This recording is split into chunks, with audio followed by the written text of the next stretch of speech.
Hello everyone, PenguinSal here with another indie game review. Today we're going to be talking about Halls of Torment. So Halls of Torment is part of the new bullet heaven genre. If you're familiar with that, it's Vampire Survivors, 20 Minutes Till Dawn, things like that. Soulstone Survivors, they all play out in that. It's that type of game. When I first started playing it, I thought it played out a bit too similarly to like Vampire Survivors, including the way that the powers worked. But the further I got, I thought it wasn't bad. I thought it started to get a little bit more unique. You picked one of several characters. There was a swordsman, an archer, a cleric, a guy called the Exterminator, which was by far my favorite. He had a flamethrower. I thought he was really cool. When you would defeat elite enemies, they would drop power-ups and armor and equipment for you. They had some good ideas, and like they had armor slots where you could drop like boots and plate armor, and then they had this mechanic where you could send things down a well so that you could use them in future runs. You could buy them from a guy, and they had become available for future runs, which I thought that was a pretty cool system.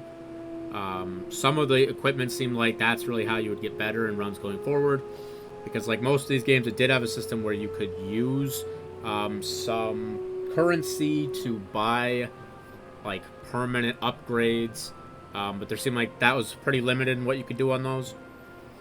By beating certain quests is how you unlock different characters. You could unlock gold for upgrades. You could unlock different types of like weaponry that you would get throughout the runs. I think that adds some variability to it.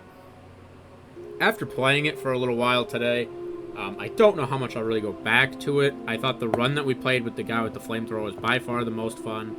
And we saw in the future that there were things that we unlocked with other characters that if we could get him on him would make the runs probably better. We got pretty far in it. Like I said, I don't know if I'll go back though. Honestly, I'm getting a little bit kind of burnout of the bullet heaven genre. I played quite a bit of them now, and most of them I don't think really add anything to the genre. I'm not sure if I think this really adds a whole lot. I do like the aesthetic. It's very reminiscent of Diablo 1, which I did like playing when I was younger. But I do think that the game didn't necessarily add a whole lot to the genre, which is not a direct knock at this game. I don't think most of the games in the genre add much to make it more interesting. There were certain things that played out in a way that gave you a little bit more control than something like a Vampire Survivors. But not enough to be anything really noteworthy. Like I said, they did have equipment, which was not a bad idea. But they did run into an issue that I think a lot of these games run into, which is there are arrows that are pointing you to different treasures on your map, but it takes forever to get to them. Like, you have to be running for a while, and in my personal opinion, I think it makes it tough in games like these because you have to kill enemies so that they drop these gems that'll give you experience so that you can level up your guy. But if you're constantly running, you know, let's say up to try to get to a dropped item, and you're killing guys that are chasing you, you're kind of leaving the crystals behind. That being said, Vampire Survivors and Halls of Torment do have features to help you kind of auto-collect all of the gems being dropped. So I think that helps you out late game for sure. But like these games, just a lot of guys on the screen at one time. You're doing your best to survive. Like I said, maybe I'm not getting better at them the more I play them, but I think I am a little bit burned out of the genre.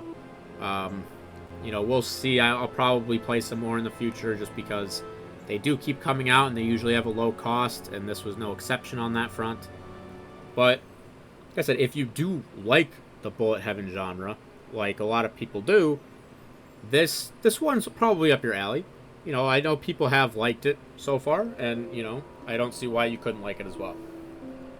But like I said, I don't know if I'll check out more Halls of Torment going forward. We'll really have to see on that one. But if you liked the video, feel free to give it a like. Feel free to comment down below and tell me what you like about Halls of Torment and how, you know, it's a lot more fun than I seem to think it is.